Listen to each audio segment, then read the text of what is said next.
Boa tarde. Começaremos agora o Jornal Jovem. Hoje vamos falar sobre o Estatuto da Criança e do Adolescente. Um assunto muito discutido por todos e principalmente pelos jovens.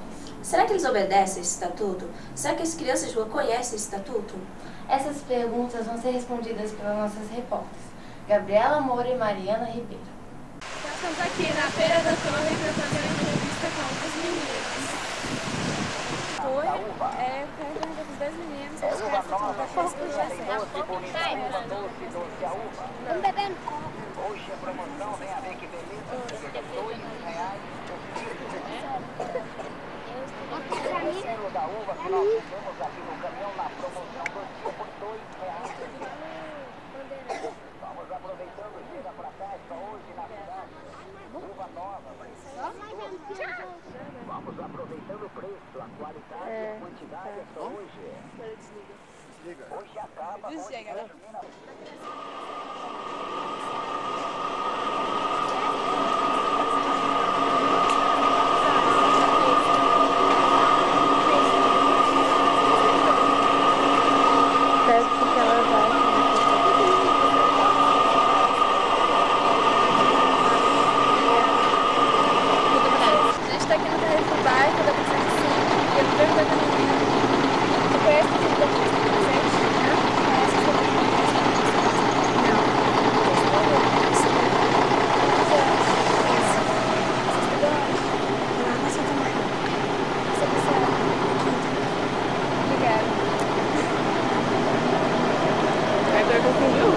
Para saber mais sobre o Estatuto da Criança e do Adolescente, vamos fazer uma entrevista com Ademar Roque Hibler-Huber, Ex-presidente da Associação de Pais e Mestres do Colégio Municipal Fundamental Soares de Barros de Juí, Rio Grande do Sul, ex-coordenador do Círculo de Pais e Mestres de 26ª Delegacia Educacional e ex-conselheiro do Círculo de Pais e Mestres da Federação do Rio Grande do Sul e acadêmicos de Sociologia da Universidade de Brasília.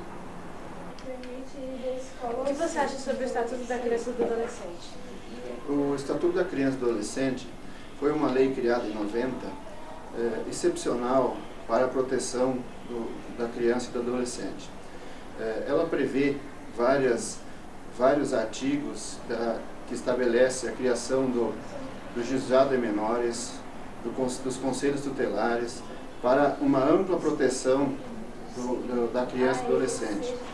Porém, eu ainda acho que o Estatuto da Criança e do Adolescente é muito pouco conhecido pelos nossos jovens, nas escolas, enfim, a nossa sociedade como um todo ainda não tem um amplo conhecimento desse Estatuto. Se ele fosse mais amplamente aplicado, seria, digamos assim, bem melhor para nossos jovens e adolescentes. Na sua opinião, quais as infrações mais graves contra a criança e adolescente? São várias. Eu viria assim como a violência sexual contra a criança, a questão, digamos assim, do trabalho escravo, o trabalho imposto muitas vezes por empresários que tentam explorar a criança e adolescente para obter lucros. Também a criança fora da escola, eu acho que é uma violência muito grande contra a criança, contra o jovem, porque eu acredito muito na questão educacional, então eu acho extremamente importante que a criança esteja na escola. O que você pensa sobre o trabalho infantil?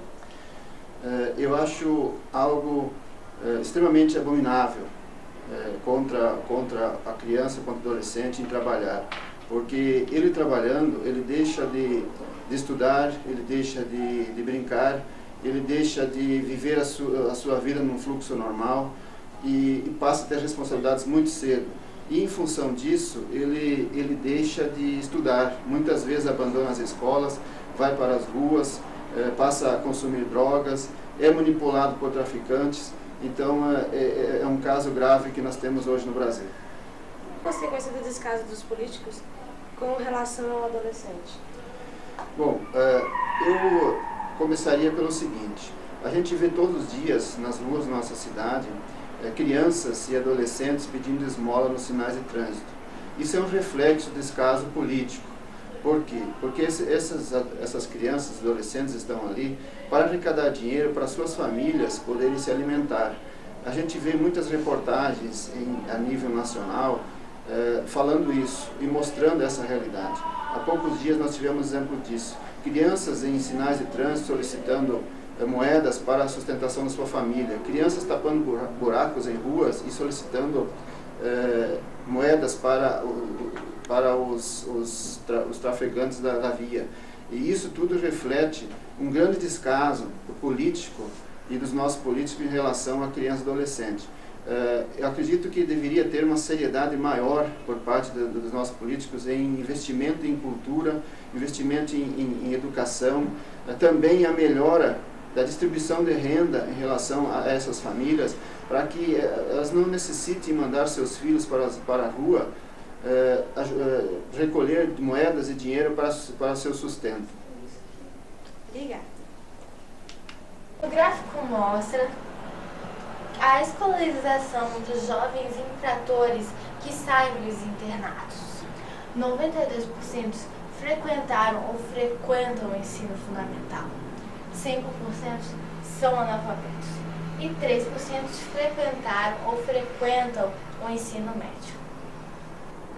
As ilustratíssimas taxas de crescimento demográfico mostram a relação entre desenvolvimento econômico e comportamento demográfico.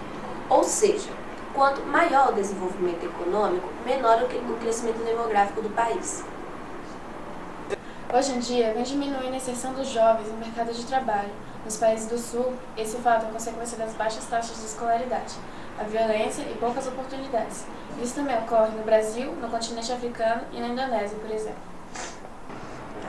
As drogas são divididas em 3, as depressoras, as estimulantes e as alucinógenas. As depressoras diminuem a atividade mental, exemplo, tranquilizantes e a cola de sapateiro.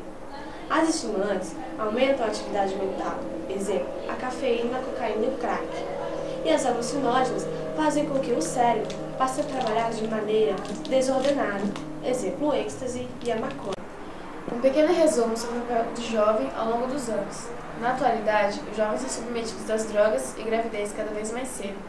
Antes, as crianças eram totalmente submissas e humildes em relação aos pais. Hoje, se vê muitas discussões entre pais e filhos. Antigamente, crianças trabalhavam para ajudar em casa e com as suas famílias. Hoje, isso é proibido, apesar dessa lei não ser totalmente cumprida. As crianças não têm todo o seu sistema nervoso completo, então elas não conseguem calcular distância e velocidade de um carro quando vão atravessar a rua, podendo causar acidentes.